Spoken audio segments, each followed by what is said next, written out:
o'sha aeroportda o'tirsam, oldimga bir o'rta yoshli ayol keldi va elektron tasbihni tushunasizmi? Tasbihim negadir 0 raqamini ko'rsatmayapti.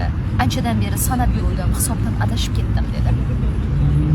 Va tasbihni qo'limga olib bossam, 0 holatiga keldi. Keyin men qiziqib savol berdim, sizga o'zi bu nima uchun kerak edi?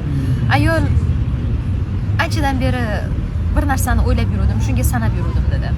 Va bir hikoya esimga tushib qoldi. Bir kuni yosh bir qiz yo'lda qo'lida savatda meva ko'tarib ketayotsa, uni oldidan bir odam chiqib, undan bu mevalarni kimga olib ketyapsan deb so'rabdi.